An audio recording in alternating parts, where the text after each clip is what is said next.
Good morning everyone. এটা আমার বুধবারের ভিডিও। তো কিছু কারণবশত কিছুদিন বিজি ছিলাম আর মেয়েকে স্কুলে দিয়ে এসে রান্নাঘরে ঢুকে গেছিলাম। এখানে আমি বানিয়ে নিচ্ছি মুসুরির ডালের বড়া।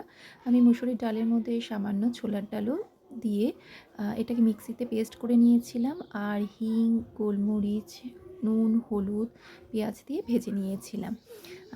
এই যে পাবদা মাছ, তো পাবদা মাছগুলো ভালো করে ধুয়ে নিয়েছিলাম, তারপরে ভেজে নিয়ে পাবদা মাছটা আমি সর্ষে বাটা দিয়ে ঝোল করে নিয়েছিলাম। আর তার সাথে ছিল এখানে পটল আলু ভাজা, আর করে নিয়েছিলাম মুসুরির ডাল আমি টমেটো আর পেঁয়াজ শুকনো লঙ্কা ফোড়ন দিয়ে করে নিয়েছিলাম। আর এই যে রেডি মুসুরির ডাল, আর তার সাথে ছিল আমের চাটনি আর ছিল আলু সিদ্ধ। তো এই ছিল আমার বুধবারের রান্না। তারপরে ডাস্টিং করতে গেছিলাম আর এই দেখো আমার ফ্রেমটা হাত থেকে পড়ে গিয়ে ভেঙে গেল। আর ফ্রেমটা অনেক বছর পুরনো, আর এখানে ওই ফ্রেমটার মধ্যে এই ফটোটা ছিল, তখন ছেলের আমার 5 বছর বয়স। তো যাই হোক ভেঙে গেছে বলে এই ফ্রেমের মধ্যে ফটোটা রেখে দিয়েছিলাম। আর এই ফ্রেমটা আমার একটা স্টুডেন্ট আমাকে টিচার্স ডেতে লাস্ট ইয়ার গিফট করেছিল। তো তারপরে সোজা চলে আসলাম বিকেলে ভিডিও করতে।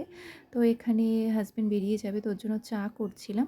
চা এখানে আমি, আমার মা, হাজব্যান্ড, আমাদের 3 জনের জন্যই চা হচ্ছে। আর ছেলে মাঝে মাঝে চা খায়, আর মেয়ে দুধ খাবে, তো মেয়ের জন্য দুধও একটু গরম করে নিয়েছিলাম।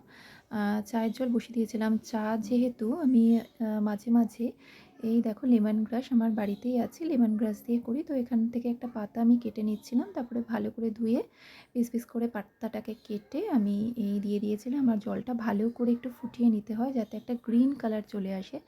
তারপর আমি এখানে চা পাতা অ্যাড করে, আর আমাদের যেহেতু লিকার চাটাই আমরা বেশি খাই, তো এই যে লিকার চা আমাদের রেডি। আর মা যেহেতু উইদাউট সুগার খায়, মারটা আগে আলাদা করে তুলে নিই। আর এই যে এখানে আমার হাজব্যান্ডের চা আর মেয়ের জন্য দুধ রেডি করে নিয়েছিলাম। ছেলে যেহেতু স্কুল থেকে এসেছিলো, টায়ার্ড ছিল, ঘুমাচ্ছিল, তো ওর জন্য তখনও কিছু করিনি, ও ঘুম থেকে উঠলে ওকে করে দেব। আর এই যে হাজব্যান্ড বললো চলো একটু বাইরে বসেই খায়, বাইরে খুব হাওয়া দিচ্ছিল।